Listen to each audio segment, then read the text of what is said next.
Olá, graças e paz a todos, uma boa tarde. Está dando início aqui a palavra do Senhor, que se encontra no livro de 2 Reis 13:14, que diz assim: Eliseu estava sofrendo da enfermidade da qual morreria. Joás, rei de Israel, foi visitá-lo e chorando por ele exclamou: meu pai, carros de Israel e seus cavaleiros. Eliseu lhe disse: toma um arco e flecha. E ele o tomou, o arco e as flechas. Então Eliseu disse ao rei de Israel: põe a mão sobre o arco. Ele a fez. Então Eliseu pôs as mãos sobre as mãos do rei e disse-lhe: abre a janela para o oriente. E ele abriu. Então disse-lhe Eliseu: atire. Ele atirou. Prosseguiu Eliseu: a flecha da vitória do Senhor, a flecha da vitória contra os sírios, porque feriu os sírios e Afeque, até os consumir. E disse-lhe mais: toma as flechas. E ele a tomou. Então disse ao rei de Israel: fere a terra. E ele a feriu 3 vezes e parou. Então o homem de Deus se indignou muito contra ele e disse-lhe: 5 ou 6 vezes deveria ter ferido. Então feriria os sírios até o consumir, até terminar com eles, né? Agora, porém, só terá 3 vitórias contra os sírios. Então, meus queridos, muitas vezes a gente tem a oportunidade de dar o nosso máximo, né? Que nem o profeta se indignou aqui. E não damos o nosso melhor para Deus, né? E o rei estava com a oportunidade, né? E talvez ele se acomodou com as suas 3 vitórias só, né? E Deus não quer só isso pra gente. Deus quer muito mais, né? E para que a gente venha entender, no livro de Reis mesmo, né? No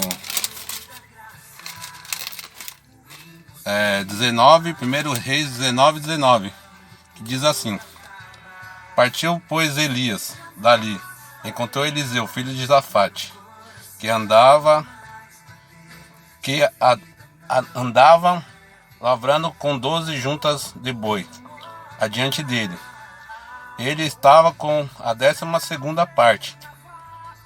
Elias, pois, passou por ele e lançou a sua capa sobre ele. Então Eliseu deixou os bois, correu atrás de Elias e disse-lhe: deixa-me beijar meu pai e minha mãe, então te seguirei. E ele lhe respondeu: vai e volte, o que fiz contigo, né?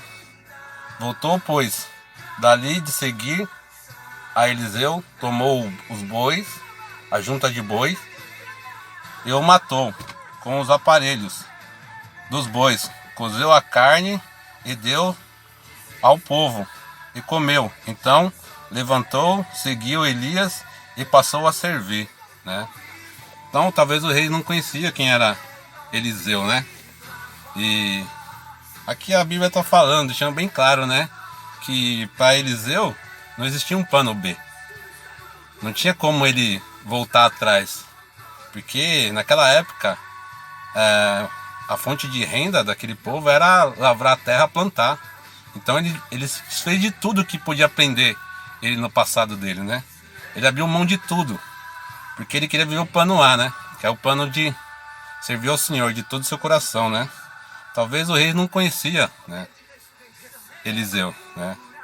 Mas o rei sabia que Eliseu era tão importante para o rei quanto os seus carros, seus cavaleiros, né? Porque naquele tempo o exército, o ponto A, o ponto mais forte do exército eram os seus carros e seus cavaleiros, né? E o rei sabia que Eliseu era tão importante para ele, né?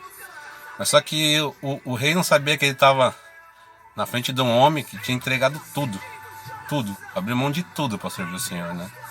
E que essa palavra venha falar com a gente, né? E no livro de Reis mesmo, para a gente entender, 2 Reis 2:2, né? Que diz assim, ó: disse Elias a Eliseu: fica aqui, porque o Senhor me enviou a Betel. Porém Eliseu disse: viva o Senhor, viva a tua alma, que eu não te deixarei. Assim ambos foram a Betel. Então ele sabia que não tinha volta, né?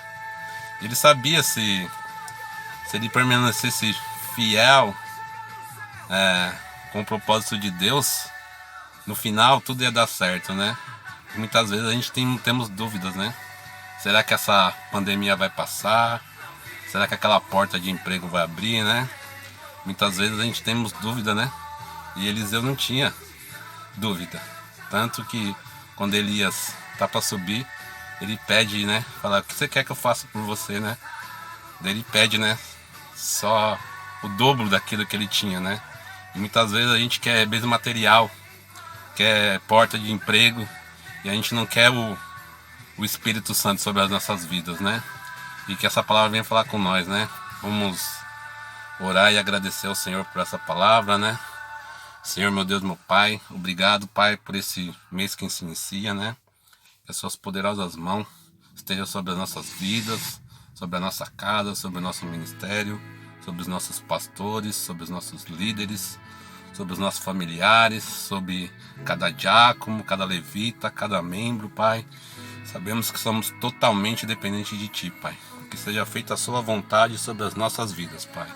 Agradeço por essa oportunidade, por essa palavra. Louvado e agradecido seja o Santo Nome. Amém.